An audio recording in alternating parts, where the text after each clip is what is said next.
Okay, so we are now live. So I'm going to start from the beginning, I think. That's all right. So hello and welcome to Shaking Up Podcast. And today on the show, we have the honour of welcoming the amazing Jo Tosh, someone whose journey is not just nothing but short of extraordinary. And for nearly a decade now, Jo, you've been navigating life with young onset Parkinson's, a path filled with both daunting challenges and incredible courage, from the physical and emotional toll of having a progressive condition and living with this life and living with it, and making that life-altering decision to go ahead and have deep brain stimulation. You've faced every moment with extraordinary strength and honesty, always honesty, Jo. And along the way, you've had to make some heartbreaking sacrifices, including giving up your career as a nurse and an academic. But in the face of all that loss, Jo, you've continued to really step into your superpower. And today you're not only living with Parkinson's, but you're really leading with a purpose. And through your TED Talk and your advocacy and raising awareness, you're really breaking down those stigmas that surround this condition, and inspiring others to find that strength. So this conversation we're going to have today is going to be about resilience, about identity, and finding new purpose when life changes, as it does for all of us, doesn't it, along the way. And so, Jo, we're so grateful to have you here. So welcome to the show. Oh, thank you, ladies. It's a pleasure to be here. Oh, it's so lovely to see your smiling face. So, Jo, Jo, I don't think it would be possible to not smile after that introduction. I'm going to listen to that on sad and rainy days from this point onwards. It can be your alarm wake up in the morning. Yeah, definitely. Oh, thank you for taking time to be with us. It's amazing. So, Jo, a lot of people within the Parkinson's community already know you, but for those that don't, can you just tell us a bit about yourself and your journey with Parkinson's so far? Well, as Maria explained, I'm nearly 10 years in now, so it's I could stand here for the next 10 years and tell you what I've been up to. What's led me to be here. But I suppose when I was diagnosed, I was 47, and it came out of the blue. For me, I knew that I had symptoms, but it never dawned on me that I would have Parkinson's.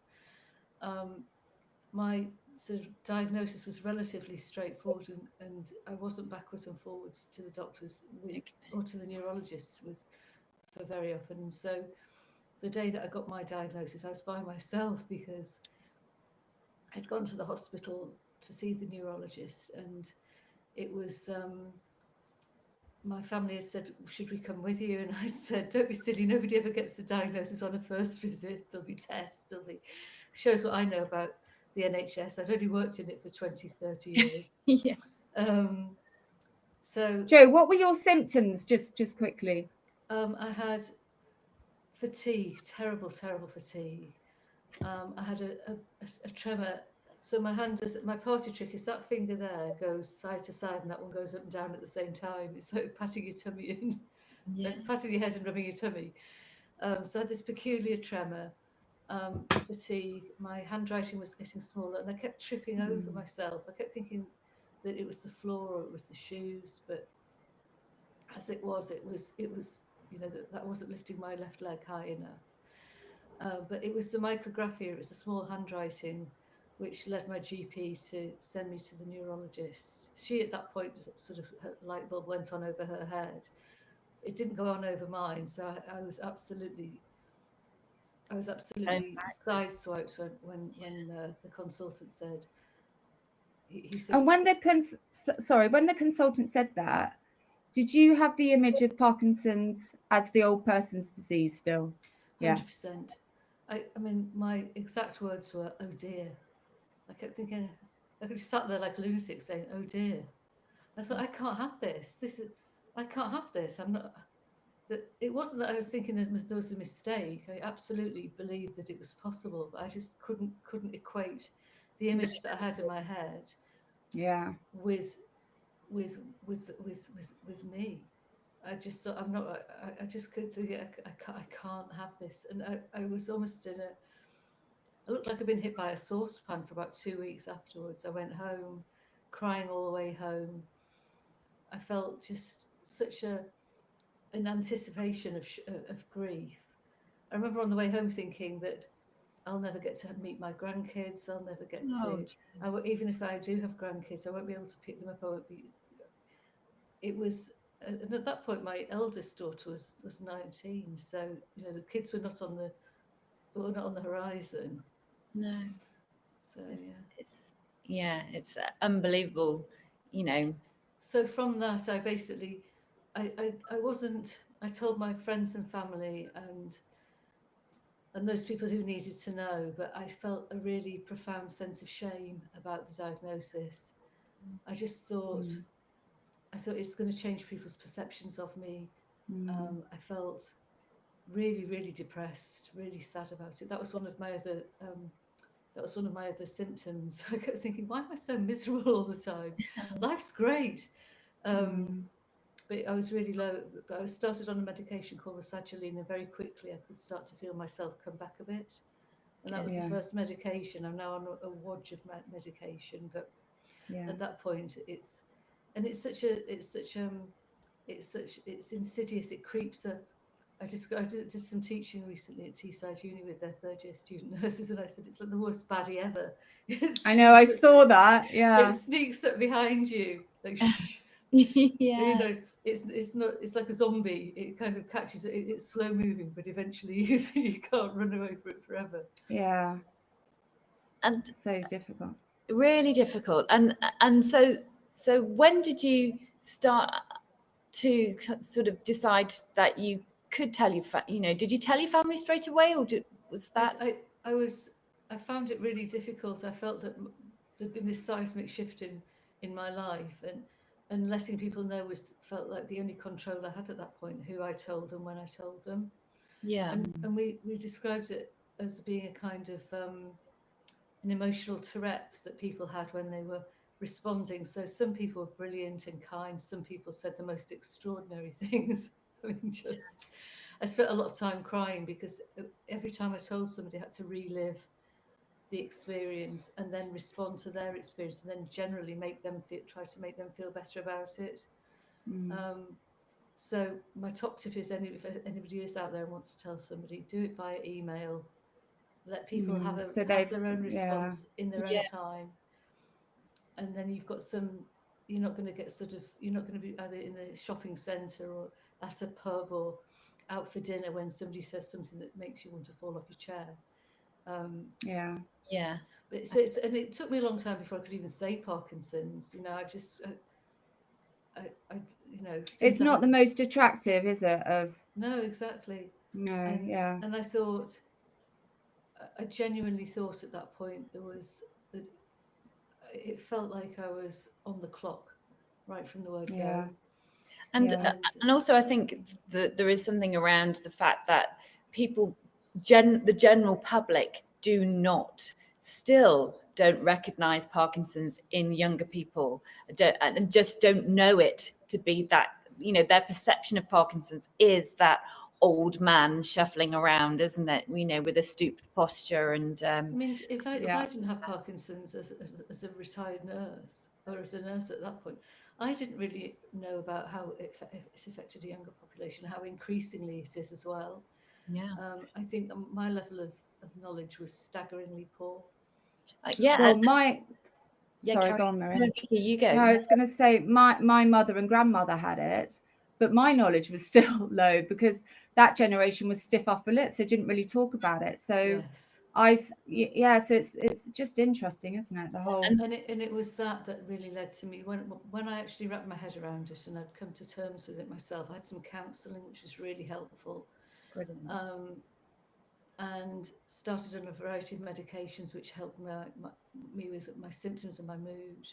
And then when So I what felt medication, sorry, do you mind me asking what medication you went from? So you went from Rizagiline. Did you then go on some antidepressants? eventually, well, I think this is I've told this story a lot, but I think I'll add it because I think it's hilarious. Because was I so- am, so just, yeah. I was so bad. I was so tearful all the time, and my daughter rang me and told me that Mary Poppins was being remade, and I cried for 25 minutes by the kettle because I felt so bad for Julie Andrews. Oh, poor Julie Andrews, no one will know who she is. I mean, I was absolutely bereft, and I thought, this is not right. This is definitely not right. So I started on escitalopram, and that really helped. And now I have to stab a fork in the back of my hand if I want to cry. Yeah. Interesting.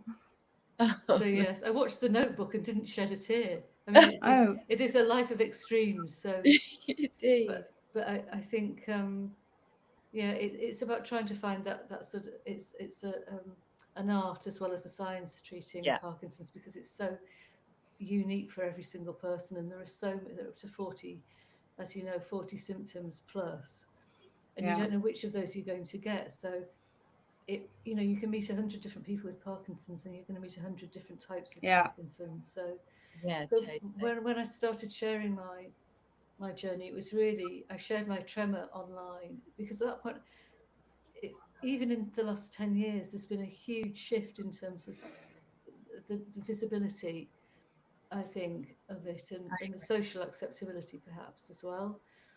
So sharing my tremor was a big deal for me, and I thought, if that results in one other person not feeling ashamed, then I'll feel like I've done something worthwhile. Because I was an academic, I worked in the School of Health and Social Care at Teesside University, and we used to teach the students about the stages of grief, so you have depression and denial and etc., etc. But there's a new stage of grief which has been added, which is to find meaning. Yeah. And we often find that when people have experienced a loss, or something awful happens in their lives, they then will maybe raise money or start a charity or do something, because for a lot of us, finding some meaning in the disaster zone actually helps us get through it. And it's certainly me having a purpose at that point really helped me with my own mental health. So hopefully it did some good for somebody else, but I actually felt like I was going to leave it better than when I started. That's what I really hoped for. Yeah, that's brilliant. And I think something that I have certainly recognized from all you amazing people that I get to meet in my working as I do it with people with Parkinson's, that's what I've recognized, is that people out there with this condition really do want to find meaning and really do get involved, often, not everybody, but that's what I see, people wanting to do things, wanting to make things better, and wanting to help others that are in the same situation. It's fantastic. Jo, tell me, so I also remember the amazing series of video film you did for Parkinson's UK, plotting your journey through deep brain stimulation, and tell me, how long ago was it now that you had DBS? almost 3 years.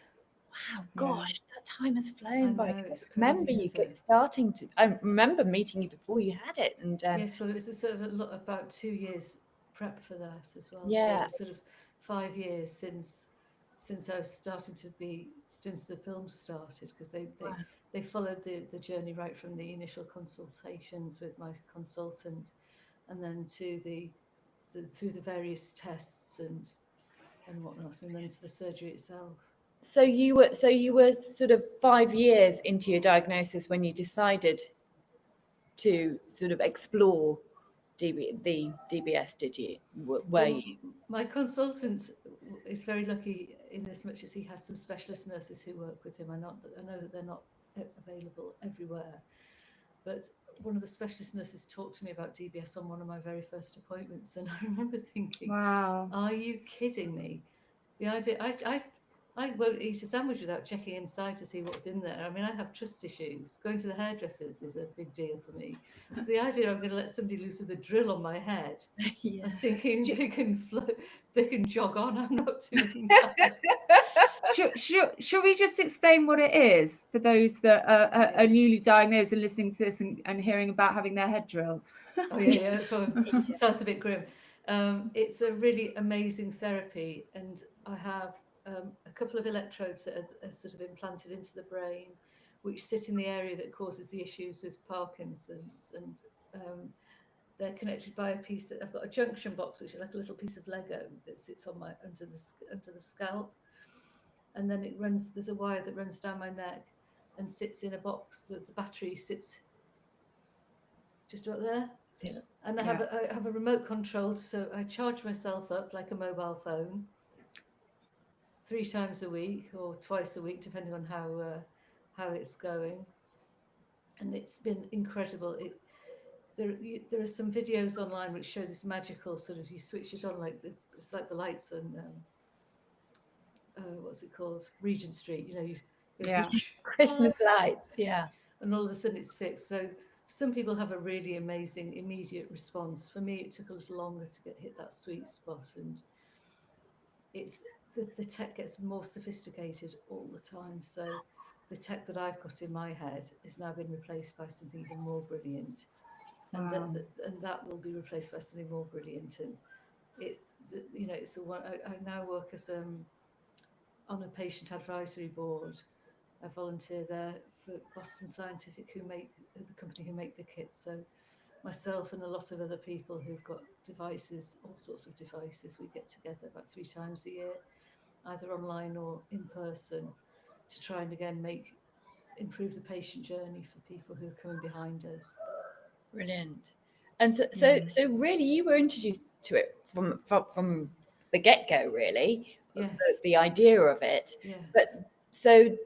But when did you? Was there a point where you just, because straight away did you think, oh yeah, okay, yeah, and it became a natural progression, or was there a point where you initially thought, what, like you said, jog on, but when did you suddenly say, oh, hang on a minute, maybe this is something I do want to do? I think when my consultant said, I think you might benefit from DBS, I sort of bit his hand off at that point because I was in such a lot of discomfort. So it was pain. I didn't really have a lot of my tremor wasn't too bad, but I had terrible dystonia. So it's this awful cramp that would start in my hand and my foot at the beginning of the day, and by the end of the day, my whole left side would be sort of kind of rigid, and it just was. It wasn't the sort of cramp that wakes you up all of a sudden in the middle of the night that has you hopping about. It was more like holding a stress position. And I think that if I do it with people when I'm sometimes if you put your hand out and you hold your hand out, you can do that fine for a moment. If you do that all day, it starts to hurt very quickly, and before you know, it starts at the extremities, but then works its way up. And it's like a toothache. It just was. So that was really the main reason that the DBS was recommended for me. Yeah. So at that point, anything to take away the pain, really. Yeah, absolutely. And it's been incredible. I felt like it actually. I sort of went back 5 years. Almost. Wow. That's what it felt like. So it almost reset you. Yeah, it was almost like I mean, the thing with Parkinson's, because it's degenerative, so it gets worse over time. And I almost kidded myself that I was better. Okay. But of course, recently my symptoms, everything, you still, there's this series of losses. I talk about it like a cascade of grief, because you go over. It's like going down the waterfall in a bad action movie where they're in the waterfall. They go over a waterfall, and then they land and they go, phew, that was close. And then you can hear the noise of a bigger waterfall in the corner. And then they go over that and they go over. So there's always another waterfall coming, but there's generally a bit of time for you to gather yourself in between them, I think, with Parkinson's. Yeah, that's such a great analogy. That's unbelievable. Yeah, fantastic. And so now you are so what has the DBS, so you've said it's like reset. So from a day-to-day perspective, did you go from like being pretty debilitated to being able to be active again and do the things you enjoy? Well, physically, I'm sat pretty still here, but whereas before, my kids, I once went to pick my daughter up from the railway station, and I was in the car, and my hand was sort of doing this sort of weird twirly thing. She said, "What, Mum? What's the whole Jack Sparrow thing going on?" This hand had a little life of its own. It was constantly twirling around, or sometimes I'd look and it'd be up here, and I think, oh, sort of. It was constantly moving and on the go, and I, it's hard because once pain has gone, you forget it. You can't really recall it. Yeah. It's a weird thing, isn't it? Like giving birth. Yeah, Where you exactly. do it again. So it's there's part of, when I look at bits of video now, I was physically I looked very different. I mean, I still have issues that they're sort of creeping back in, and then so it's this sort of like it's like a seesaw. As my symptoms get worse, I can increase the amplitude on my device. Okay. In the same ways that can happen with medication. Your symptoms get worse, you up your medication, but the more meds you take, the more side effects that you get. And it's trying to find a balance where you've got the best quality. We're all of us hopefully aiming for the best quality of life as soon as possible for as long as possible. And how much kind of are you allowed to how much control do you have over that, or are you given over that to kind of adjust things? The consultant, now that she knows that I'm a relatively sane human, I've got my remote control, and I can up it and down it within a certain parameters. But Yeah, I can't like a do anything. bandwidth. But I can't do anything crazy. And how often do you get to go back and see them? Well, initially I was seeing a concert up at about an hour's drive away was the hospital, the nearest hospital to me that offers DBS. So I was seeing somebody between sort of every 3 to 6 months to start off with. Okay. While we try to find a sweet spot, because I've been watching a variety of people go through their DBS experiences since then, and because it's, I say, the device that I've got in, every now and again, if you increase the amplitude, it kind of grows like a ball, the energy field. Right. But sometimes by making it too big, it will touch and impact on bits of the brain that aren't Parkinson's related, like your speech center. So I was once having the device sort of recalibrated, and all of a sudden I stopped being able to speak. Gosh, that must have been terrifying. Well, I was in a controlled environment, and the staff are amazing, and the reps were often there as well. So you've got this great team around you, but suddenly to find it's like a magic box of. But I was thinking, can we not do that anymore? No, I didn't enjoy that very much. No. What advice would you give? Because there are going to be people out there, I'm sure, that shouldn't I? What would you say to anyone looking at this and considering it?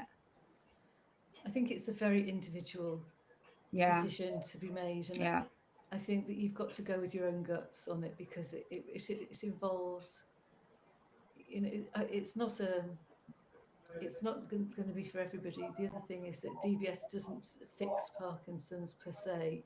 It's brilliant at the motor symptoms and at helping motor symptoms, but it's not going to help anything. The non-motor symptoms will remain as they were. So it can actually make some things worse. So I think balance, for example, if people have a really bad problem with balance, then that can make it worse. And one of the things which I hadn't realised was when I went swimming after my wounds had healed and everything was settled.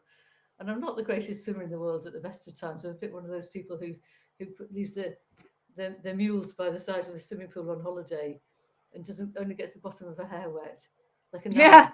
So swimming up and down the pool.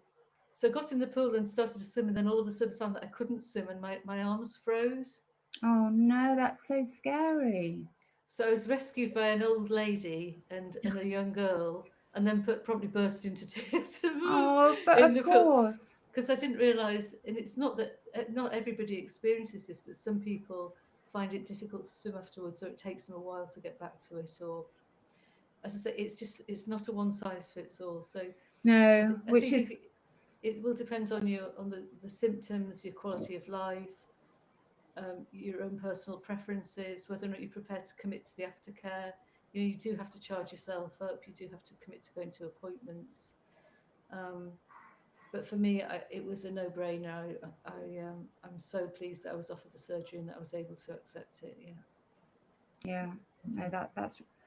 And so when it comes to being active, obviously we know the importance of exercise for Parkinson's. Physical activity. Sorry, she's always correcting me, and so you should absolutely. So physical activity, because it comes in many forms. How are you able to do that with your DBS? Do you do that? Does it help? I think exercise is one Do of you the like only. it? Yeah. I like it once it's done, definitely. Yeah, don't we all? I think that there are certain things which I used to do a lot of classes. So even at the beginning, I was doing things like Les Mills, the body pump and body combat, which body combat, I can't do it now. I can't move quickly enough. I'm too stiff. Yoga was brilliant. I was very fortunate, Vicky. I don't know if you know, but Maria and we met in Barcelona, and after that I did your program, which was amazing and really, really good. So there's lots of online things. There's things that you can take at your own time. I did Joe Wicks for a little while. That was great. Yeah. Joe Wicks for seniors. Yes. I think whatever floats your boat and you've got time for. But I think I get what I found recently over the last few months has been that I've had a lot more fatigue, and I've felt just not really like myself. And I think it's like whack-a-mole, sometimes Parkinson's. By treating one element of it, something else rears its ugly head. So I was having problems with my sleep and with really bad nightmares, which I was sort of acting out. So in my dream, if I was being chased by a baddie, I'd jump into a sand dune to escape the baddie and wake up on the floor next to the bed. Not the funnest thing. But No, really horrible. So I started some medication to help with that, but I think that's been making me feel really slow, sort of hungover type feelings that I'm ready to during the day. So I've now knocked those on the head. So the nightmares are back, but I'm feeling more like myself during the day. Yeah. So I think whatever you can manage, and I was listening to Bas Bloom, who's the giant neuroconsultant. He's about 6'5" or something, isn't he? Yeah. He's like a rock star. He's great. And he said, even if you do 10 minutes a day, that all of those 10 minutes add up. Yeah, exactly. What we always say, baby steps. The evidence is there. Yeah, and the evidence is there. That's what's so lovely. I was at an event, Sport Parkinson's, on Sunday, and we spoke a lot about this new term that everybody seems to be coining, which I love it, which is exercise snacking. Yes. And it's that snack, it's that idea, because we now know the evidence shows us that just 10 minutes, that's all it takes to drive those neurotrophic factors, to drive that change, to create that perfect environment in your brain where we can drive neuroplastic change. So yeah, I think that's a real kind of relief to everybody, that there's another way of approaching exercise with Parkinson's, because certainly the recommended dose prescription for Parkinson's is quite daunting. That 150 minutes of high intensity, isn't it, Vicky? A week, and I think it can put people off right from the start. But so and especially when Jo exactly what you spoke about when you speak about fatigue. I think Yes. fatigue, so many people, Vicky, I'm sure you come across it too, that have said to you, fatigue is a real barrier to doing anything, particularly being physically active or exercising.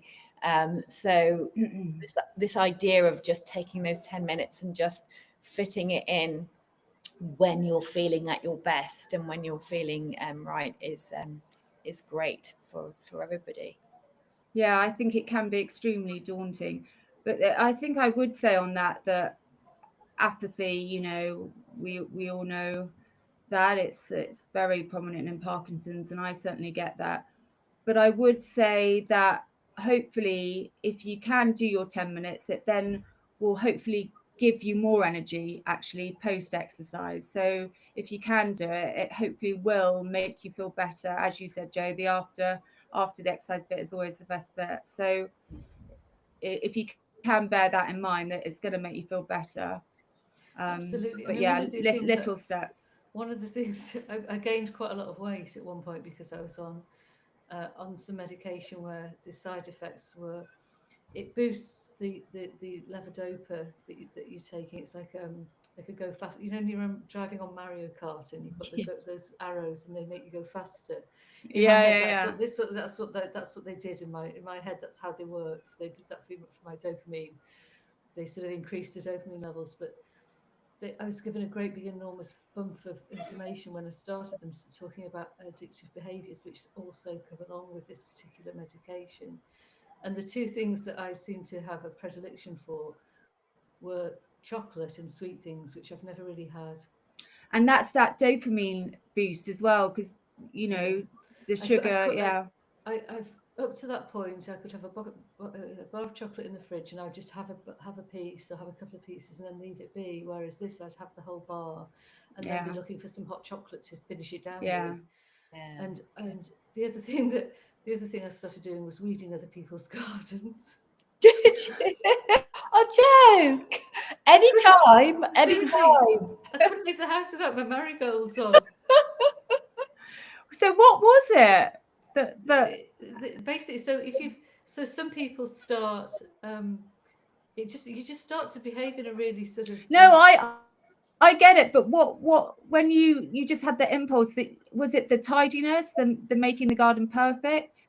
Well, I'm a beach cleaner. At the beginning of this, when I was doing sort of coming to terms with my diagnosis, I spent a lot of time walking on the beach and noticed all the beach rubbish. Yeah. And then, as a result of that, co-founded a beach cleaning group, a volunteer group called Keeping It Clean at Saltburn, which was amazing. We've got blue flag status now on the beach, and brilliant. it's been we raised lots of money. It's still going on. I was dressed as a dinosaur there not so long ago. So I do like things to be nice, but yeah, it was just my kids were saying, "Mum, you just can't do that." So I had to knock on people's door and say, "I'm really sorry, but I've been gardening I've been pulling up your weeds." And some people left me some bags and some gardening kit outside, so I could do it without. Oh, bless you! That must have made you exhausted.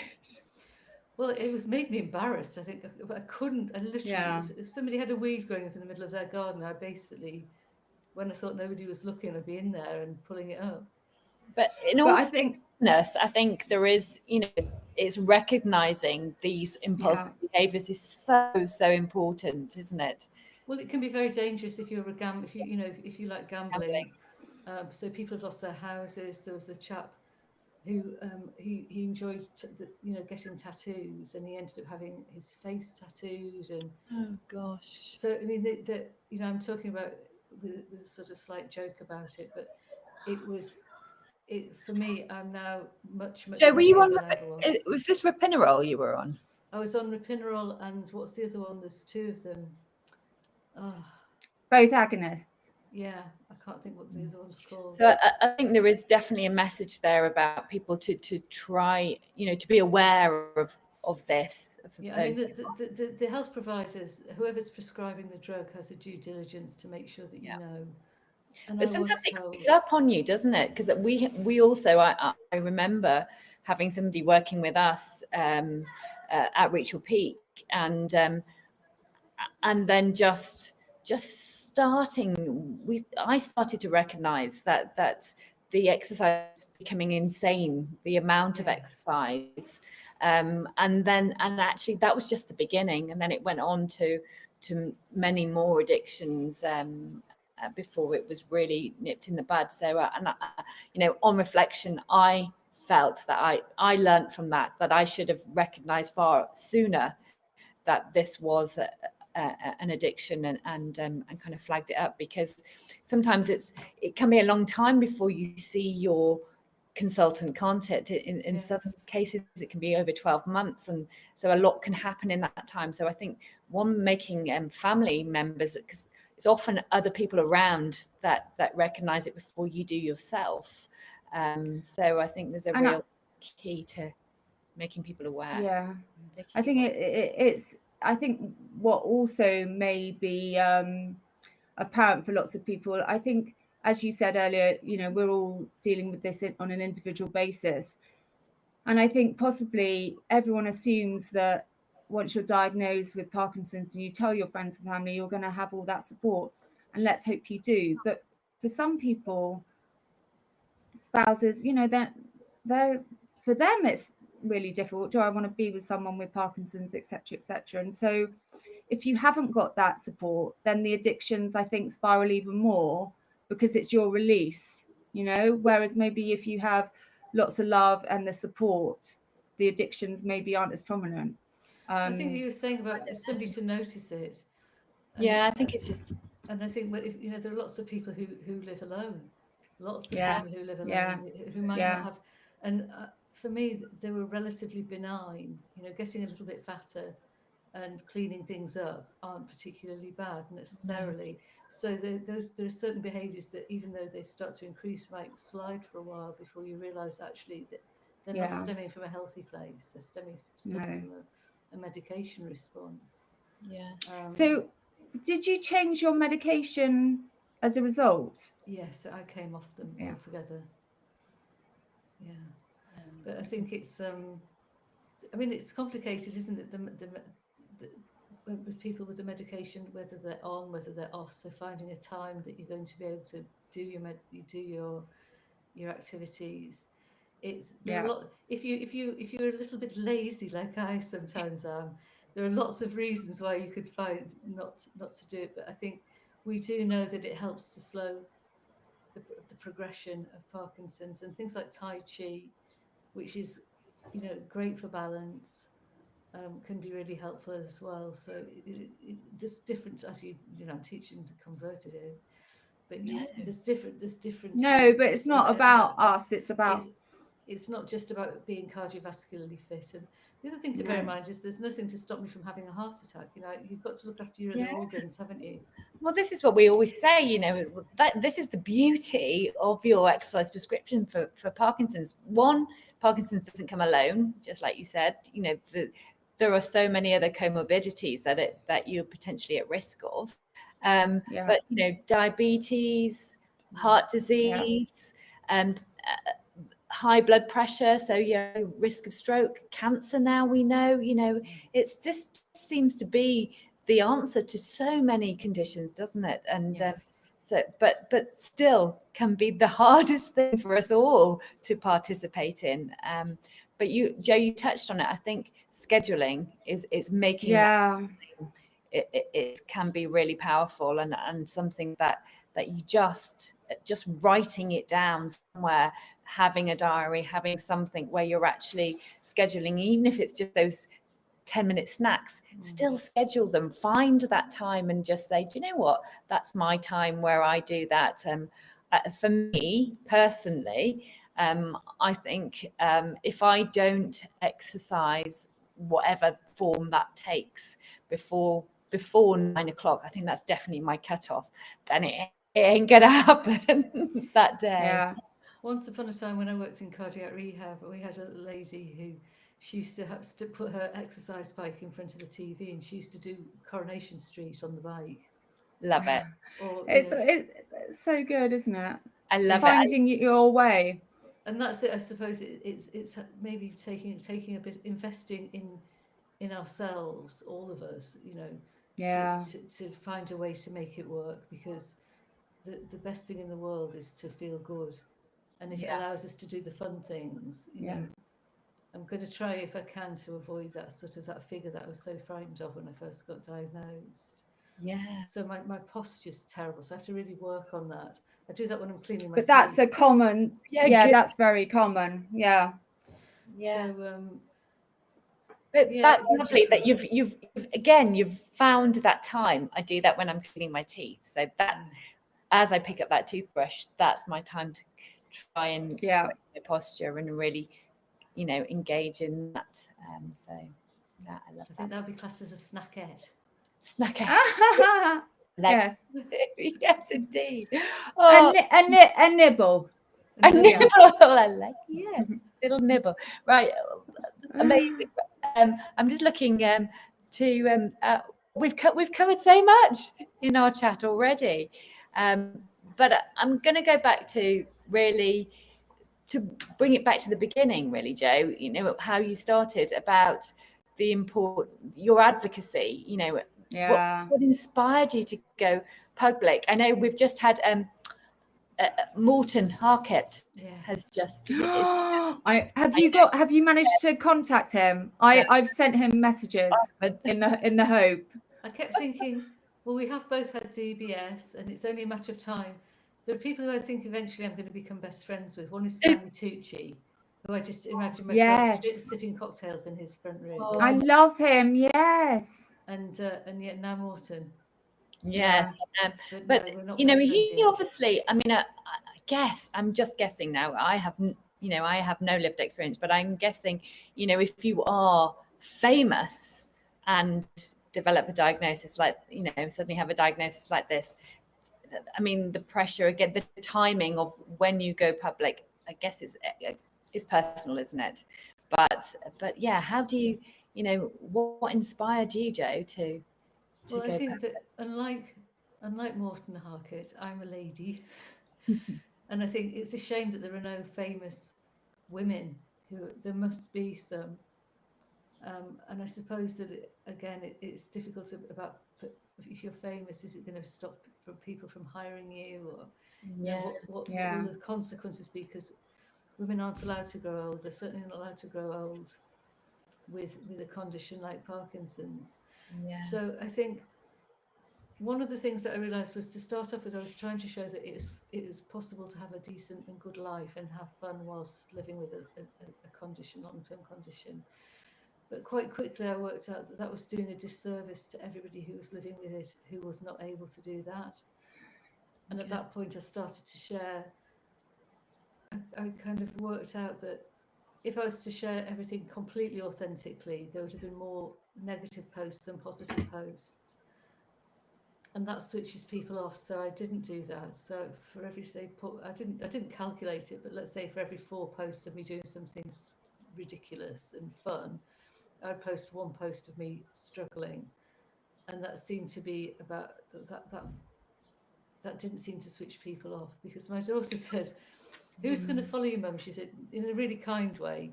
She said, "You know, you're 50, whatever else. You're 50 years old. You've got a long-term condition. People are scrolling. It's 11 o'clock at night."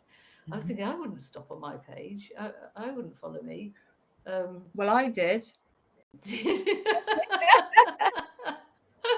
That's exactly what I did. I 11:30 at night, and like, you know, not being able to sleep. And I mean, it was just wonderful. This is the great thing. It's seeing other women who are not in their 80s stooped over. And yeah, it's important to see the bad, but showing the good as well and being so inspirational. It was a massive relief for me seeing you. Oh, that means the world. It really, and that in itself, if you're the only person who'd ever stumbled across my page, that would have been enough for me. As it is, the DBSME series collectively over all the different platforms has been viewed over 2 million times. Wow, that's amazing. So that's it. And we won an award at the Charity Film Awards. We won an award, the People's Choice Award, and a Bronze Award. So that was really special. And I think I'm just the same as everybody else. I have my good days and I have my bad days, but I think that we have I don't have a choice about having Parkinson's, but I do have a choice about how I respond to it, and Yeah, I'll sort of that's do amazing. my best. yeah, And I've got to ask you, the TED Talk. yeah. Whoever Ted is. Whoever he is. Just I take my hat off to you. I mean, I can't even remember a 60-minute pitch. 60-minute, I mean 60-second pitch, not 60 minutes, 60-second pitch when I'm having to stand up and talk about things. I mean, I just have no how did it come about? How did you make that decision? And how the heck did you do it? That's a long answer, so I'm going to Sum it up. I'll condense it. It was a series of unfortunate events or fortunate events which led to it. So friends and people who'd asked me to speak at an event, and after that somebody saying who'd done a TEDx talk who said, I really think that it would be beneficial. I think people would enjoy listening to your story. Yeah. And from that I applied to do it, and was supported beautifully by the team who at TEDx Warrington. And it was a real challenge because, as you say, I'm menopausal and I have Parkinson's, so that's a double whammy. It became clear why there are so few talks of people with Parkinson's. You have to remember it word for word, don't you? Yeah, you have to. They had somebody to prompt you if you fell off. You know, the sort of person at the front going, you know, so feeding you a line if you go completely off course. But you've got to stick to the script because they have to okay it beforehand to make sure you're not going to say anything offensive or not evidence based or whatever. So Wow. so it wasn't my finest presentation, definitely, but it was really hard worked for, and I felt proud that I'd done something, and that it would, you know, it was there as my effort towards making it better again for other people, hopefully. Yeah, sorry if we've glitching a bit on here. I don't know if we paused a bit. And so many people have watched it. And did you enjoy it? Are you so proud that you have done it, given the reaction that you've had? It's been. I haven't been invited onto Oprah yet. It's only a matter of time. So it is. In fact, there's the. Do you know? I think there's the slot, the loose women slot, isn't there now? Can you imagine? Oh, you know what? God. I think it's a good idea. You could be my agent. And Maria can write my pitches. It's just, Yeah. no, it's been. I met some incredible people. I mean, Yeah. that's the thing about living with Parkinson's and actually being open about it, is that I've met the most inspirational and wonderful humans who are just blowing it out of the water. And even though I wouldn't wish Parkinson's on my worst enemy, it has brought with it some really amazing experiences. And I definitely live my life on purpose. And I appreciate, you know, if there's an opportunity to wear something ridiculous, I will be there. I went to the races on Saturday. Yeah. Oh yes, you look stunning. I wore a huge frock and a huge hat, and you know, so I try to have fun whenever I'm able to, but as long as I plan it, so if I'm going to do something one day, I just write the next day off so I can recover. Yeah, that's a really good idea. So if you could go back and be in the room, so Jo meeting Jo of now meeting Jo at diagnosis, and you were able to meet yourself there and sit down and hold your hand, what would you say to yourself there? How would you? I really wish that could happen, because although I don't know, maybe I wouldn't have come out of the block so fast if I'd have known. Maybe I'd have taken my health a bit more for granted, but I think I would reassure myself that it's possible to have a good life in all manner of situations, and that not to worry, that you know that it would all be fine. I'd meet some great people, I'd have good experiences, that I would meet my grandson, that I would get to give him a cuddle, that you know that life would be tough, and there would be moments in my that I would think I can't do this anymore, and then they would be followed not that long after by moments where I think I can't possibly be this happy. it's not right for somebody to feel as joyful as me. You know, I'm currently planning my wedding. I mean, who gets married at 57 with Parkinson's? Me. You do, and you should. And I you think it's absolutely wonderful. So, what are your in terms of advocacy and goals, and so what's next on the agenda for you, Yeah, personal or I work wise? was going to say you're a grandmother now. I'm a You are. granny. You're a fiance. To be Show married. us the ring. Show us the ring. Yay! Sparkles, sparkles. My goodness, all these things you've achieved since your diagnosis. Yes, yeah. So what is next? I think I don't have any. I don't have anything specific. I'd like to continue to do what I can, um, and I think just allow life to continue to. It's funny, isn't it? That things just sort of drop into my inbox every now and again, and I think, oh, that's interesting. That would be great, and I love that. I love, as you can tell, I like to chat, so I love meeting people, and it really it sort of lifts me up, connecting with other humans. So whether it's face-to-face presentations or podcasts or just whatever, I think anything that helps, as I say, anything that makes me feel that after that I'm leaving the situation net positive.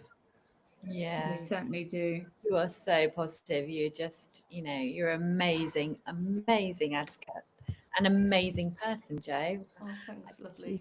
You inspire me. Yeah, really inspire me every day. Honestly, you're fantastic. And so, where can people find you? Where can they listen to you? Well, my Connect. I from a social media point of view, I tend to live on Instagram. I find it a really friendly sort of environment, and Yeah. I'm Lady Duff Gordon. Lady And Duff Gordon, of course. she was the lady on the Titanic. She was the passenger on the Titanic. And when I was getting too big for my britches, or my sisters and I were getting too big for our britches, my dad always said, "Oh, here she is, Lady Duff Gordon." Oh, really? I didn't realise that's where it came from. That's great. Yeah, so I'm teasing myself on with that, and so yes, Lady Duff Gordon on Instagram. I've got a web page which is jotosh.com, I think. Just if you just Google Jo Tosh, or Yeah, my previous married name was Jo Yalden, so that was when I was nursing, and I think that's the other thing is that we have all these different versions of ourselves. Yeah. And But where I are the think TED? Where can they find the TED Talks? you can go on again if you go on TEDx, you can put my Yeah. name in, or just Google Young Onset Parkinson, so YOPD Parkinson's and TEDx, and my name, something should come up. amazing. I'll send you some links if you like, but yeah, I try on my webpage. I've tried to use that as somewhere to put all. It's like an ongoing CV of things I've done, because Yeah. I forget. I mean, I've done all sorts of stuff that I was in Chat magazine. I'll have you know. Oh, really? Oh, I bet your teenage self would have never have thought that. I was in between sort of Werewolves Ate My Mother and Aliens Have Landed Next Door. So I was Lady Duff. Lady Duff. and that's there's quite a lot of people again all across the world. So there's a guy in the States, he calls me Duffers. Oh, But I get messages in the wee hours from people in Utah America. or Australia, or you name it, India. It's just been fabulous in terms of connecting with people who got questions or who reach out. I mean, hundreds and hundreds of messages over the years. Amazing. So I think Very lovely. just just to sum it all up, Jo, if there is somebody out there who has been newly diagnosed or is really struggling with their diagnosis, what piece of advice would you give them? Be kind to yourself. Take things at your own time. One of my counsellors previously said to me, "How did you deal with it last time you got Parkinson's?" I was like, "Oh, you haven't done this before, so we're all working it out as best as we can." And also to remember that even when other people around us don't maybe get things right, everybody's trying their best. And generally, even the most difficult situations start with love and kindness. People are trying their best, but they don't really know how, because they're also doing it for the first time as well. So yeah, just be kind to yourself. Amazing. Thank you so much for coming on. No, thank you for inviting me. I'm sorry for chatting so much. No, thank you for being always your authentic self. It's just, so I just love seeing your sparkly eyes and your big smile, and I'm like, yay, it's Jo. And your red lipstick. I love and that. The red lippy. Yeah, and the red lipstick. Yeah, lovely to see you, and hopefully we'll catch up again soon. Yeah, I hope so, very much so. Take care, ladies. Lots of love. Okay, Bye. bye. Bye.